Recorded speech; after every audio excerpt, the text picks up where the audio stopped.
Hello everyone, welcome back to IGNOU exams. आज मैं आपको इग्नू के course BABG 171 understanding BR Ambedkar करवाऊंगी और इसमें से कुछ मैं आपको सेलेक्टिव क्वेश्चंस ही करवा रही हूँ क्योंकि पूरी बुक करवाने का भी टाइम नहीं है इसलिए। और आज का जो हमारा क्वेश्चन है वो मैंने आपको वैसे तो प्रीवियस वीडियो में बता दिया था, लेकिन अभी मैं आपको एक बार फिर से क्वेश्चन दिखा देती हूँ। तो आज हम ये क्वेश्चन करेंगे। वेट अ मिनट, कहाँ गया क्वेश्चन? ये रहा। Ambedkar on financial management and रूपी, और इसके अलावा what is rupee and problems of the रूपी। तो ये क्वेश्चन आज हम करने वाले हैं। और ये जो क्वेश्चन अगर आपके पास में बुक है तो ये यूनिट 7 का क्वेश्चन है, लेकिन इस क्वेश्चन से पहले मैं आपको दो और छोटे जो शॉर्ट आंसर्स में दे रखे हैं यहाँ पे वो क्वेश्चंस करवा देती हूँ, क्योंकि नॉलेज पॉइंट ऑफ व्यू से ना ये क्वेश्चंस भी काफी ज्यादा इंपॉर्टेंट है। जैसे कि फर्स्ट क्वेश्चन दे रखा है, who was the first Indian to get a PhD degree in economics. तो कौन थे फर्स्ट इंडियन जिन्होंने इकोनॉमिक्स में PhD डिग्री ली थी? तो ऑब्वियसली वो थे डॉक्टर BR अम्बेडकर। नेक्स्ट आता है, name some books on economics written by the doctor BR Ambedkar. जो BR अम्बेडकर थे ना, इन्होंने इकोनॉमिक्स पे कुछ बुक्स लिखी थी, तो उसके आपको नाम लिखने हैं। पेज नंबर 61 पे इसका आंसर आपको मिलेगा। और wait a minute, page number 61 देखिए, यहाँ पे कुछ बुक्स हैं जो आपके वनडे एग्जाम में पूछी जा सकती हैं, और क्या पता इसमें भी आपके लिए इंपॉर्टेंट हो जाए, इसलिए मैं आपको ये समझा रही हूँ, दिखा रही हूँ। तो कुछ बुक्स यहाँ पे इकोनॉमिक्स से रिलेटेड दे रखे हैं, जैसे administration and finance of east India company 1915, problem of रूपी, its origin and it's solution 1923। यही आज का हमारा टॉपिक है। इसके ऊपर इन्होंने बुक भी लिखी हुई है। Evaluation of provisional financials in British India, study in the provisional decentralisation of imperial finance. तो ये 1925। तो देखिए 3 ईयर्स की बुक्स हैं और ये काफी ज्यादा इंपॉर्टेंट है, जो कि डॉक्टर BR अम्बेडकर ने हमें दी हैं। आप चलिए टॉपिक को स्टार्ट करते हैं। आपके पास में क्वेश्चन है, एक बार फिर से क्वेश्चन को ध्यान से देख लीजिए। ये आपको क्वेश्चन करना है, ये वाला question. Ambedkar on financial management and rupee and what is रूपी और प्रॉब्लम ऑफ रूपी। तो आज हम करेंगे ये वाला क्वेश्चन। उससे पहले थोड़ा सा मैं आपको स्टैटिक पोर्शन बताऊंगी जो रूपी है उससे रिलेटेड। चलिए वो समझा देती हूँ मैं आपको। यहाँ पे ये रहा। रूपी क्या है? नेम ऑफ करेंसी है इंडिया की। इंडिया के अलावा और कौन कौन सी कंट्रीज में रूपी का यूज किया जाता है? तो वो है नेपाल, इंडोनेशिया, श्रीलंका और पाकिस्तान। कुछ ऐसे यहाँ पे जो कंट्रीज है जहाँ पे रूपी को ही यूज किया जाता है, जैसे हमारे भारत देश में होता है, इवन मालदीव्स में भी। ओके, नेक्स्ट आता है, rupaya was introduce in 900 BC। Sher Shah Suri के टाइम पे इनको फर्स्ट इंट्रोडक्शन मिला था, जब इन्होंने सिल्वर कॉइन्स का यूज किया था, और इसका वेट था 178 ग्राम्स। तो पॉइंट्स वनडे एग्जाम में पूछे जा सकते हैं, इसलिए इसको हाईलाइट कर लीजिएगा, जिसे हम कहते हैं रुपया। ओके, रुपया बोला जाता था, अभी हम इंडियन रुपी ऐसे बोल देते हैं। इंडियन रुपी जो है ना वो डिसेंडेंट ऑफ द रुपया है। द ओरिजिन ऑफ रुपया is from the Sanskrit word. जो रुपया वर्ड है इसका जो ओरिजिन था वो कहां से हुआ है? Sanskrit word for silver coin रुपया। इसको संस्कृत वर्ड से ओरिजिन किया गया था। जो सिल्वर कॉइन शेरशाह सूरी के टाइम पे यूज किए जाते थे, 170 ग्राम जिसका वेट होता था। तो इसके बाद में नेक्स्ट देखिए, जो इंडियन रुपी है ना, इसने बहुत सारी प्रॉब्लम्स को सफर किया है। Ambedkar experience related to the financial management help in proposing solution to these problems. Ambedkar favour to the needs of an autonomous monetary institution to control the value of rupee associated with the exchange rate. अब जैसे जो Indian rupee है ना, इसने बहुत सारी problems को face किया है, तो इसके लिए जो अम्बेडकर है इन्होंने ये चीज का मेक श्योर किया कि इसके लिए भी एक मॉनेटरी इंस्टीट्यूशन होना चाहिए, जो इसमें जितने भी अप्स एंड डाउन्स आते हैं या जो भी इसमें चेंजेस होते हैं, तो उसके को रेगुलेट करने वाली एक बॉडी होनी चाहिए। Ambedkar views was instrumental in establishing the RBI, जो रिजर्व बैंक ऑफ इंडिया है। इसको स्टैब्लिश किया गया था 1 अप्रैल 1935 में by the reserve bank of India act 1934। The central office of the reserve bank of India was initially in Calcutta but was permanently moved into Mumbai in 1937। तो पहले कहाँ था? कैलकाटा में था, लेकिन फिर उसको मूव करके कहाँ पे कर दिया गया शिफ्ट? 1937 में मुंबई में।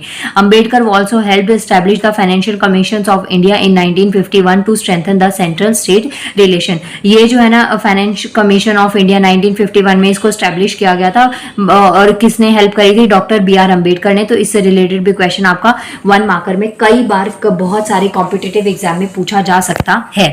इसके बाद में नेक्स्ट आता है, Ambedkar was a monetary economist. थोड़ा सा अम्बेडकर जी के बारे में यहाँ पे डिटेल स्टैटिक पोर्शन दे रखा है। तो वो कौन थे? मॉनेटरी इकोनॉमिस्ट से he obtained a doctorate from London School of Economics in 1923। ये इनका क्वालिफिकेशन है, under the supervision of professor Edwin Cannan. His thesis the problem of the rupee, its origin and the solution, ये उनकी लिखी हुई काफी famous book थी। was on the problem of the rupee and was published in book from in 1923। तो 1923 में इस book को पब्लिश किया गया था और ये बुक काफ़ी ज़्यादा फेमस हुई थी। इसमें इन्होंने इससे रिलेटेड जो रूपी इंडियन रूपी है उसने क्या क्या प्रॉब्लम्स को फेस किया, उसका ओरिजिन, उसका सोल्यूशन, जो जो प्रॉब्लम्स वगैरह फेस करी, इवन जो ये मॉनेटरी डिपार्टमेंट, जो मॉनेटरी इंस्टीट्यूशन जो होना चाहिए, ये सब चीज़ें भी इसमें समझाई गई हैं। Ambedkar examine the causes for the rupees fall in values, और इन्होंने जो रुपी की वैल्यू गिरी किस किस वजह से गिरी, तो ये चीज़ों को भी इन्होंने काफ़ी हद तक एग्जामिन किया था। चलिए अब करते हैं रुपी के बारे में कुछ पॉइंट्स। प्रॉब्लम्स ऑफ रूपी।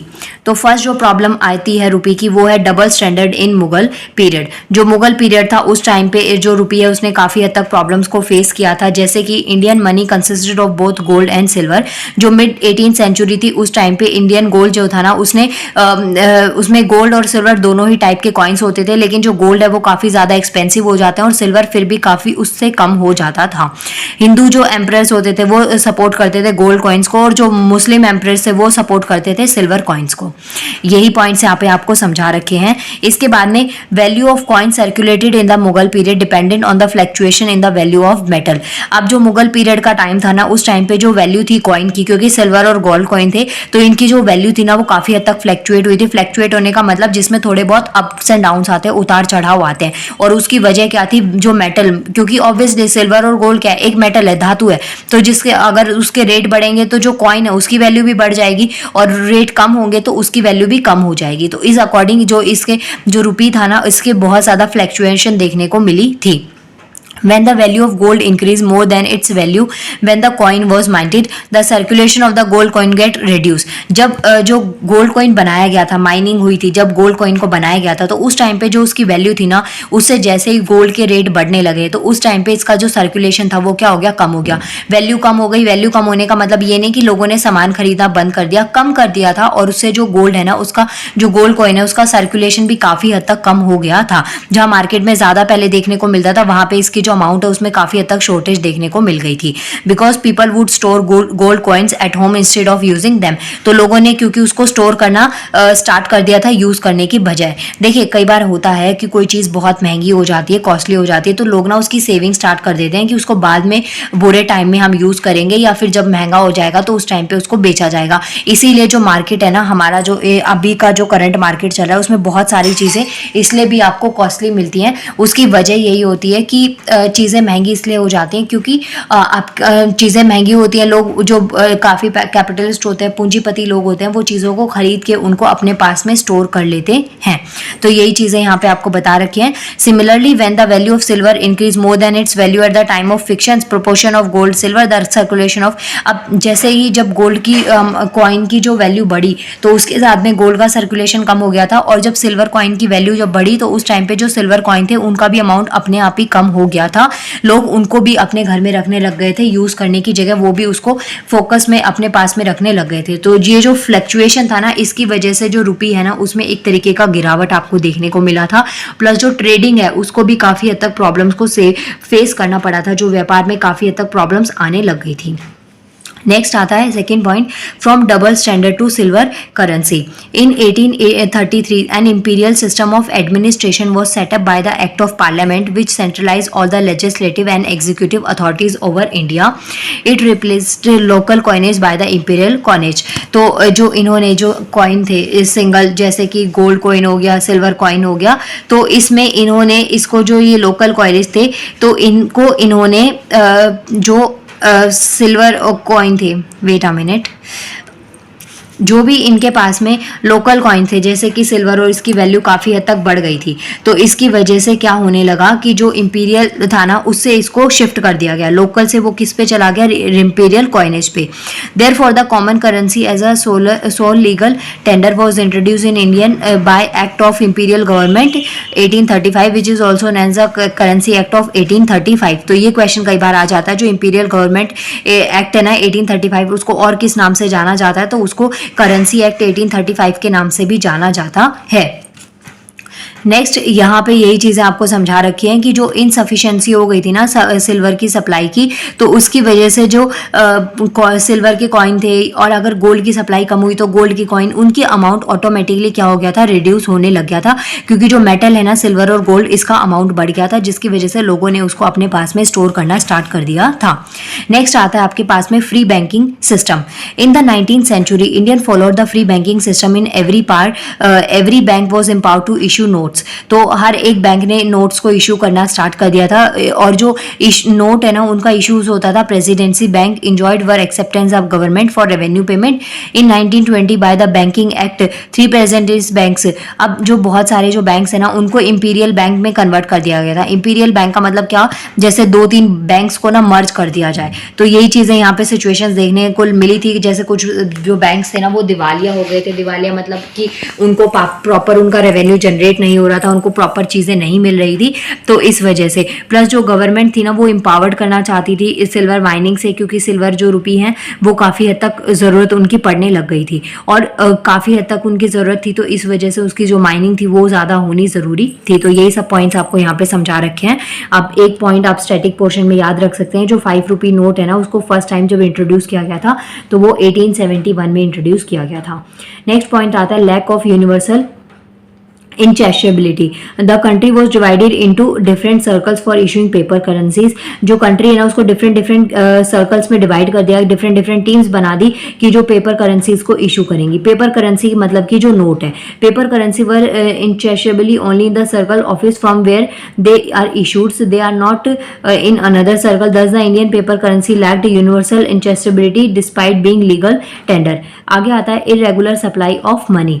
Both the demand and the supply of the money should be kept equal. अब जो डिमांड है और सप्लाई है दोनों ही चीज को इक्वल रखना बहुत जरूरी था, और इसके लिए to keep check on price. अब जो भी चीज है ना, अगर मानिए जैसे कि गोल्ड कॉइन और सिल्वर कॉइन का मैंने आपको बताया कि जब गोल्ड महंगा हुआ तो उस टाइम पे जो उसके कॉइन्स थे वो बनने मुश्किल हो गए, तो लोगों ने उसको अपने घर पे रखना स्टार्ट कर दिया, जिसकी वजह से ट्रेडिंग में काफी हद तक दिक्कत होने लग गई थी। अब जब नोट ही नहीं होंगे तो सामान ऐसे ही फ्री में तो बेचा नहीं जा सकता, रेवेन्यू भी तो जनरेट करना पड़ता है। तो इसीलिए जो सप्लाई होती है और डिमांड होती है उसको रेगुलेट करना बहुत ज्यादा जरूरी होता है।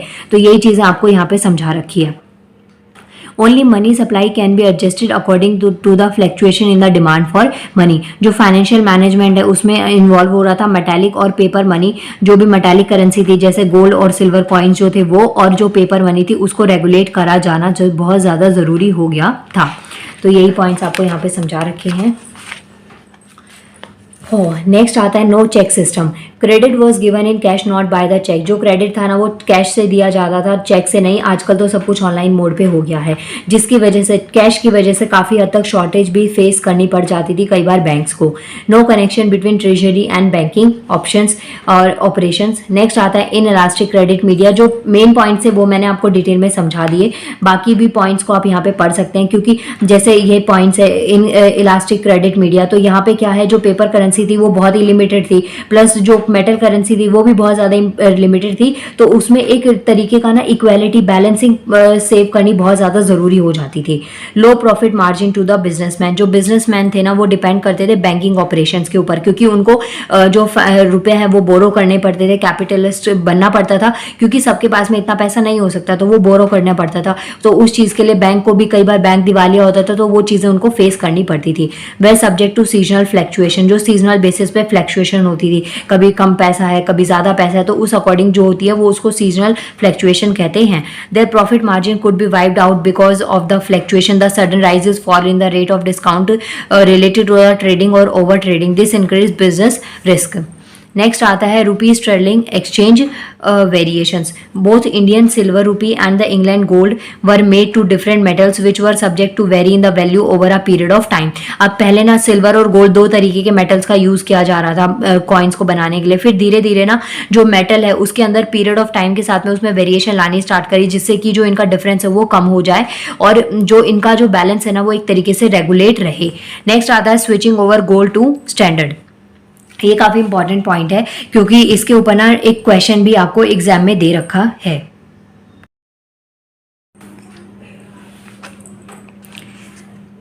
नेक्स्ट आता है switching over to gold standard. अब इसका ना आपको इन टेक्स्ट में जो एक्सरसाइज क्वेश्चन की प्रैक्टिस के लिए दे रखी है उसमें भी इसका एक क्वेश्चन अलग से दे रखा है, तो इस पॉइंट को काफ़ी ज़्यादा हद तक ध्यान से पढ़ना आप।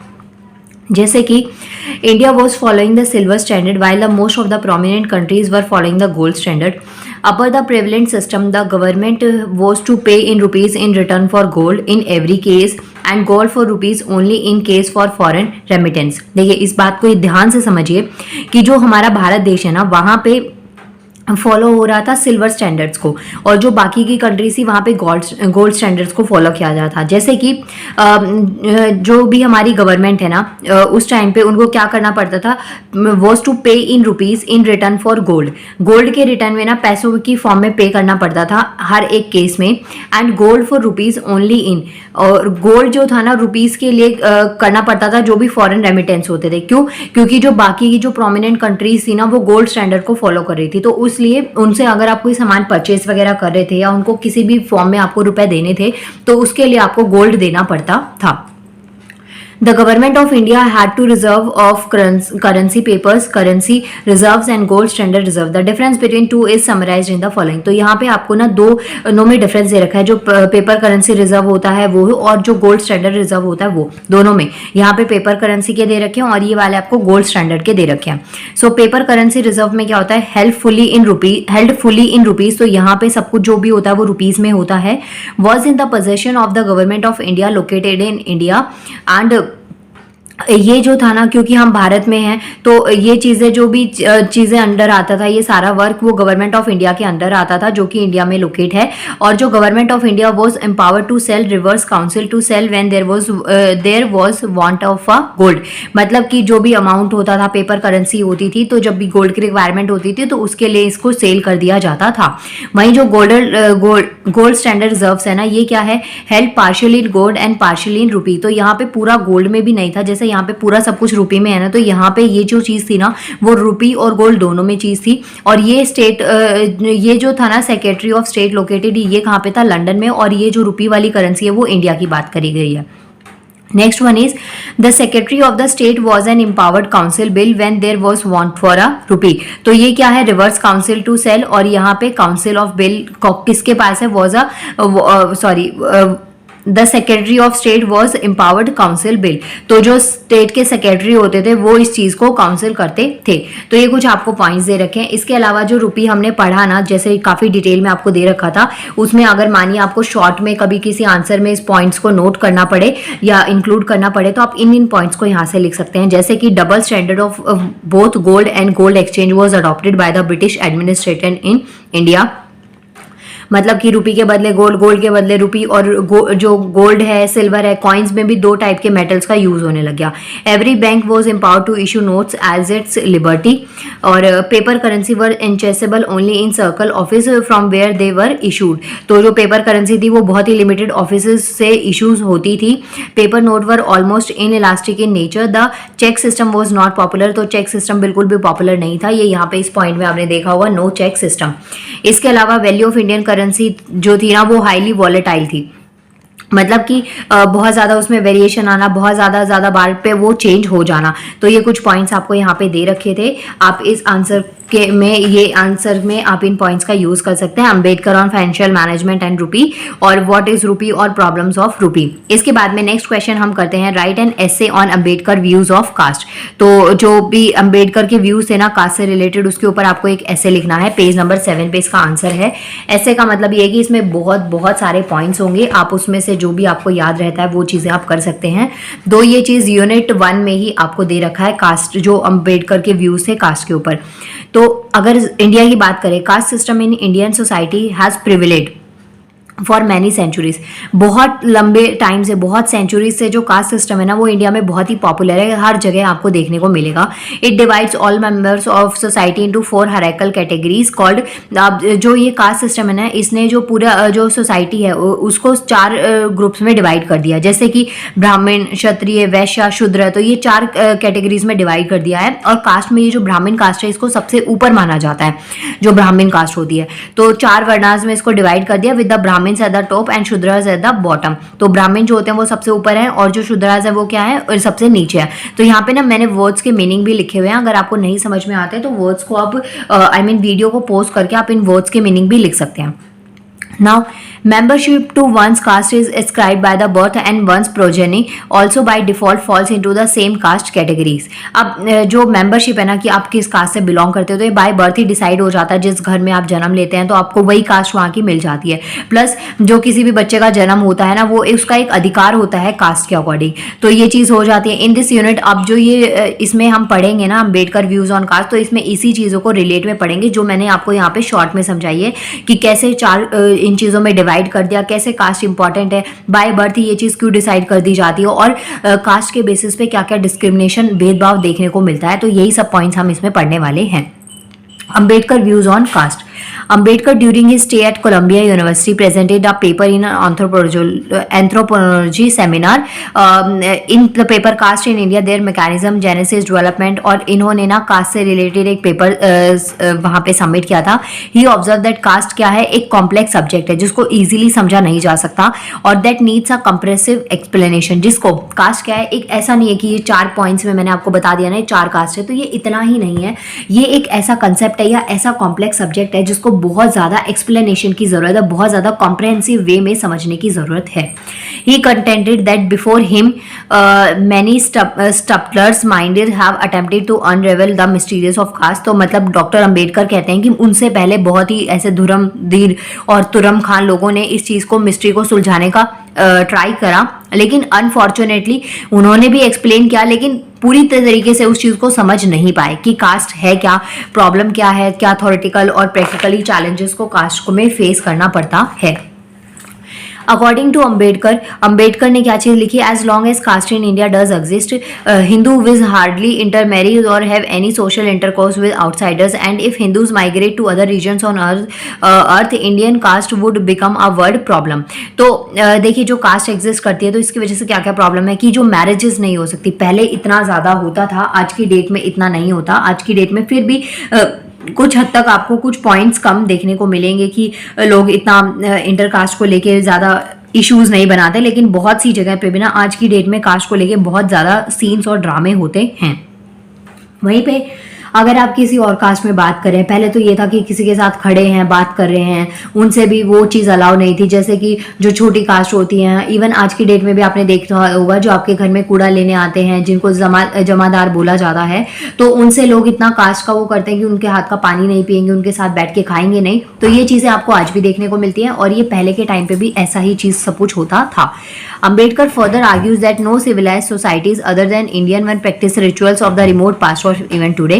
Its religion is essentially primitive and its tribal code, in spite of advancement of time and civilization, operate with all its pristine values। देखिए अब जो भारत देश है ना, वहाँ पे ये चीज़ें जो सोसाइटी के बेसिस पे चीज़ें होती है ना, ये आपको ज़्यादातर देखने को मिलेंगी, जो कि बाकी की कंट्रीज़ में ना इतना ज़्यादा आपको नहीं मिलेगा। यहाँ पे एक टर्म आपको यूज करनी होगी, वो है एक्सोगोमी और एंडोगोमी। ये जो 2 टर्म्स है ना हाईलाइट करी हुई है मैंने, ये आपको यूज करनी है और बहुत बहुत ज़्यादा इंपॉर्टेंट है ये, कि जो एंडोगोमी होता है और जो एक्सोगोमी होता है वो क्या होता है। एक्सो वर्ड जो होता है ना, एक्सपोज से रिलेट कर सकते हैं कि किसी चीज़ को बाहर निकालना। तो कुछ ऐसी मैरिजेस होते हैं, कुछ ऐसे कस्टम्स होते हैं जो कि आप कम्युनिटी के बाहर करते हैं, तो वो चीज़ें आती हैं एक्सोगोमी में। और एंडोगोमी जो आप उसके अंदर है कि करते हैं। तो ये क्या है, अगर आप ऐसा कोई करता है ना सोसाइटीज़ में, तो उस चीज़ का आपको पता है कि बहुत ज़्यादा इशू बना दिया जाता है। तो यही जो अंबेडकर है ना, इन्होंने यही चीज़ें इसमें समझाने का ट्राई किया है। The prevalence of exogamy as well known as primitive model. However, with the passage of time and subsequent changes of institutional norms and values, exogamy lost its importance and efficiencies, and expecting the nearest blood kin, there is usually no social bar restricted for field of marriage. But in India, the law of exogamy is positive injections even today. यहाँ पे जो foreign countries है ना, बाहर और जो countries हैं उनसे इसको वो क्या कहते हैं, कंपेयर किया हुआ है, वर्ड स्ट्राइक नहीं करा था, सॉरी। तो इससे ना उस चीज़ को कंपेयर किया गया है कि जो फॉरेन कंट्रीज़ है या जो बाकी कंट्रीज़ हैं वहाँ पे इतना ज़्यादा नहीं होता है एक्सोकॉमी और एंडोगॉमी को लेके, जितना कि इंडियन सोसाइटीज़ में आपको देखने को मिलेगा। और आज की डेट में भी ये देखने को मिलता है। Indian society still holds on the clan गोत्रा सिस्टम। जो इंडियन सोसाइटी है ना, स्टिल गोत्र सिस्टम पे वर्क करती है। इंटरकास्ट मैरिज नहीं होनी चाहिए। अपने धर्म में, अपने रिलीजन में, अपनी कास्ट में शादी होना बहुत ज़रूरी है। गोत्र वगैरह मैच करना, ये सब चीज़ें आज भी इंडियन सोसाइटीज़ में देखने को मिलती है। और कुछ कुछ में, सब जगह पे नहीं, कुछ कुछ इंडियन सोसाइटीज़ में आपको ये देखने को मिलती हैं। सो यही कुछ पॉइंट्स आपको यहाँ पे समझा रखे हैं कास्ट से रिलेटेड। तो अगर पूछा जाता है जो अंबेडकर जी है ना, उनके व्यूज़ क्या थे, तो उनके यही व्यूज़ थे। उन्होंने ये जो प्रॉब्लम थी ना, इसके ऊपर इन्होंने उठाया था आवाज़ की इस तरीके से लोग रहते हैं, ये चीज़ें उनको फेस करनी पड़ती हैं। तो यही कुछ पॉइंट्स आपको यहाँ पे दे रखे हैं। Endogamy means creation of a caste. तो एंडोगॉमी का मतलब क्या होता है, means of creation of caste. Ambedkar takes the example of imaginary group that desires to make itself into a caste, analyse that what it means, it will have to adopt itself endogamous. If a group desire to make itself endogamous, a formal injunctions against intermarriages with outside group will be of no avail. Administer the practice of exogamy already in place. Again, there is a tendency in all group in close contact with another of assimilate and amalgamate this of consolidate into a homogeneous society. If this tendency is to be strongly countered in the interest of caste formation, it is absolutely necessary to circumscribe a circle outside which people should not contract marriages. Point को समझिए क्या है यहाँ पे। अब जब ना जैसे आप स्कूल में जाते हैं, कॉलेजेस में जाते हैं, तो वहाँ पे क्या होता है, आप ना किसी के भी साथ में जो आपके फ्रेंड्स होते हैं, आप कास्ट देख के तो फ्रेंडशिप करते नहीं होंगे, यूजुअली नहीं होता है, यूथ्स में ये चीज़ नहीं होती है। तो दोस्ती हो जाती है, बातचीत होती है। लेकिन कई बार ऐसी सिचुएशन आती है कि हम ना बाकी कास्ट के साथ में उठना बैठना मंजूर कर सकते हैं, बात करना पॉसिबल है हमारे लिए। लेकिन वहीं पर जब मैरिजेस या कोई रिलेशन वहाँ पर स्टैब्लिश करना होता है ना, तो वहाँ पर वो चीज़ पॉसिबल नहीं हो पाती। तो ये चीज़ एक तरीके का डिस्क्रिमिनेशन देखने को मिलता है। तो ये जो है ना, ये एक डिजायर होती है किसी भी चीज़ की, कि आप उसको किस तरीके से ट्रीट करते हैं, किस तरीके से आप उसको समझते हैं। और अगर कास्ट रहती है ना सोसाइटी में, जो अंबेडकर है ना, वो चाहते थे एक आइडल सोसाइटी। आइडल सोसाइटी का मतलब क्या था उनके अकॉर्डिंग, कि जहाँ पे कास्ट नहीं होनी चाहिए, कास्टलेस होनी चाहिए, जहाँ पे जस्टिस हो, हर तरीके का जस्टिस हो, इक्वलिटी हो, मैन और विमेन के जो राइट्स होते हैं ना, उनमें एक इक्वालिटी होनी चाहिए। जैसे कि डॉटर के और जो सन होते हैं उनके बीच में प्रॉपर्टी का इक्वल डिवीजन होना, अबॉर्शन या फिर मैरिजेस से रिलेटेड जितने भी राइट्स होते हैं, तो वो सब चीज़ें, एक इक्वालिटी, वो सब ये पॉइंट्स चाहते थे। तो वो उनका एक आइडल सोसाइटी का एक पार्ट था। तो जो बी आर अम्बेडकर है, वो ये चीज़ को सोचते थे और उनको ये चीज़ काफ़ी कंसर्टेबल भी लगती थी कि ये चीज़ें जो एक्सप्लॉयटेशन होता है कास्ट के बेसिस पे और अलग अलग तरीके से, तो ये काफ़ी हद तक एक तरीके का डैमेज यहाँ पे प्लेस कर सकते हैं। तो ये पॉइंट्स आपको यहाँ पे कास्ट से रिलेटेड आप लिखेंगे। इसके बाद में नेक्स्ट इसमें पॉइंट में ना एनिहिलेशन ऑफ कास्ट है, कि जो कास्ट है ना उसको बिल्कुल हटा देना चाहिए, हर तरीके से उसको हटा देना चाहिए, कि कास्ट जो है ना उसको कास्ट, इस जाति को ही काफ़ी हद तक हटा देना चाहिए। तो इसमें भी इन्होंने क्या चीज़ कहा था, speech Ambedkar had prepared for 1936 annual conference on the this delivered because could not be delivered because the cancels। अब देखिए, ये ना एक स्पीच देना चाहते थे, कॉन्फ्रेंस थी, एक वहाँ पे स्पीच देना चाहते थे, लेकिन उसको कैंसिल कर दिया गया क्योंकि उनको उस वहाँ की कम्युनिटी को ये पता चल गया था कि ये जो अपने थॉट्स है किस चीज़ के ऊपर एक्सप्रेस करना चाहते हैं।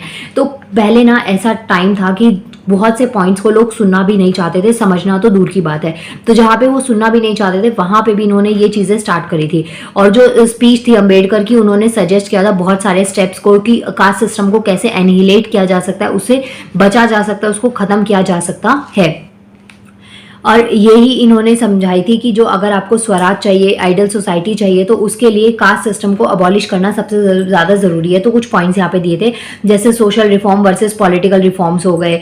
और पॉलिटिकल और सोशल रिफॉर्म्स में क्या चीज़ आप लिख सकते हैं कि पॉलिटिकल वे पे ना सिर्फ वोट बैंक के अकॉर्डिंग ना लोग काफ़ी हद तक चीज़ों को एक्सेप्ट करने लग जाते हैं, बहुत सी चीज़ों को मांगते हैं, लेकिन जब वो सोशली लेवल पर आता है तो वो उस चीज़ से डिनाई कर देते हैं कि ये चीज़ नहीं होनी चाहिए या ये चीज़ पॉसिबल नहीं है। तो यहाँ पे ऐसी कुछ फैमिलीज़ हैं जो कि कास्ट सिस्टम में, स्पेशली हिंदू फैमिलीज़ में ये चीज़ें देखने को मिलती थी। जो हाई कास्ट सोसाइटीज़ है उनको अलग तरीके से डिवाइड कर दिया, जो लो क्लास सोसाइटीज़ है उनको अलग तरीके से डिनोट कर दिया, और जो विडोज हो जाते थे या फिर जो लोग सोसाइटीज़ होती हैं उनको बहुत ही गंदे तरीके से ट्रीट किया जाता था। उनके साथ में काफ़ी ज़्यादा डिस्क्रिमिनेशन, भेदभाव देखने को मिलता था हर तरीके से, सोर्सेज के तरीके में, हर तरीके से। तो ये पॉइंट्स आप यहाँ पे लिख सकते हैं। इसके बाद में caste as a division of labour हो सकता है, और Hindu society is a myth. ये सारे पॉइंट्स आप यहाँ पे लिख सकते हैं, जो जो मैंने इसमें अंडरलाइन करे हैं। इस आंसर को बहुत हद तक आप अपने अकॉर्डिंग लिख सकते हैं। अब इस आंसर में ना ये चीज़ें काफ़ी ज़्यादा इंपॉर्टेंट है।